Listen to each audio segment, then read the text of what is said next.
भारत सरकार की चिट्ठी और इमरजेंसी वाले दिन को 25 जून को जो काला दिन मनाया जाता था उसे अब संविधान के हत्या दिवस के रूप में मनाने का केंद्र सरकार का फैसला विपक्ष को बेचैन कर दिया। विपक्ष ने सीधे तौर पे कहा कि जो फैसला लिया गया है केंद्र सरकार के द्वारा उसका नाम तो हम नहीं ले सकते हैं, लेकिन बीजेपी को बताना चाहिए कि आज वो क्या कर रहे हैं और किस तरीके से उन्होंने ऐसे नामों से उस दिन को लिखा है। कलंकित तो आज बीजेपी कर रही है संविधान को, लोगों की आवाज दबाकर ईडी सीबीआई जांच एजेंसियों का दुरुपयोग करके।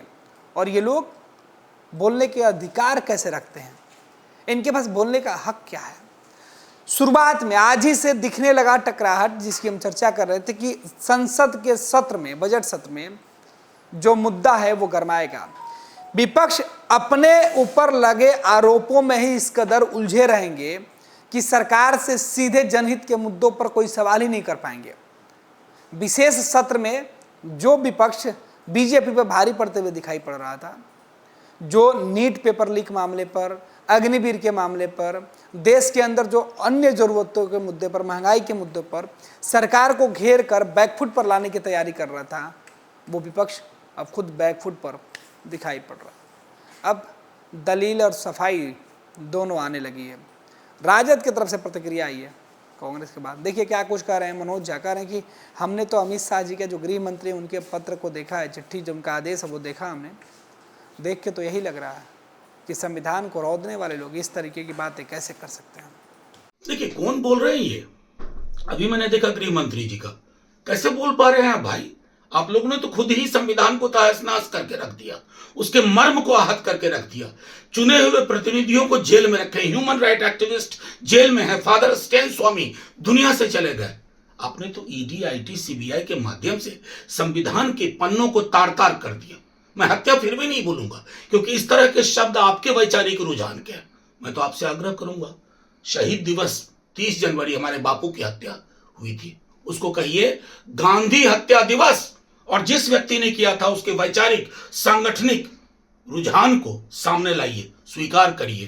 कर पाएंगे? ये भी याद रखिएगा, इमरजेंसी के दौरान माफी मांगने वाले कौन कौन लोग थे, सब आप ही के संगठन के थे या नागपुर वाले संगठन के थे। वो चिट्ठियां पब्लिक डोमेन में है, तो दोहरा चरित्र नहीं होना चाहिए। संविधान ने आपको एक झटका दिया है इस मैंडेट में, उस झटके से उबरने के लिए बेहतर चीजें तलाश करिए। अगर आप इसे कहते संविधान संकल्प दिवस तो अच्छा लगता है, लेकिन मैं क्या करूं, आपके दिमाग में तो विभीषिका, हत्या ऐसे ही शब्द रहते हैं। ये आपकी पेट शब्दावली है। इस शब्दावली से मुक्ति पाइए, संविधान को पढ़िए और गढ़िए वैसा समाज जो आप में है नहीं संभवतः कैपेबिलिटी। पैनोरमा ग्रुप, जो सोचता है वो करता है। ये लो मुंह मीठा करो, आज मैंने अपना जॉब छोड़ दिया, अब हम पूर्णिया वापस जाएंगे। जॉब छोड़ दिया है? मतलब ये घर कैसे चलेगा, हम करेंगे क्या और माँ बाबूजी क्या बोलेंगे? इसलिए मैं एक और मिठाई का डब्बा लाया, अपने बिजनेस के लिए लोन अप्रूव हो गया। अरे लोन अप्रूव हो गया वो तो ठीक है, लेकिन पूर्णिया में हम रहेंगे कहाँ? अपना घर भी तो नहीं है वहां। इसलिए तो एक और मिठाई का डब्बा अलग से लाया हूं। हमने पूर्णिया में घर ले लिया है, पूर्णिया के ई होम्स पैनोरमा में। पूर्णिया में पैनोरमा ग्रुप लेकर आए हैं ई होम्स पैनोरमा। बड़ा घर, आलीशान जिंदगी और अत्याधुनिक सुविधाओं के संग। अरे अब क्यों मुंह मीठा करवा रही हो?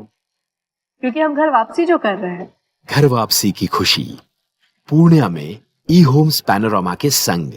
ई Homes Panorama, luxurious lifestyle redefined.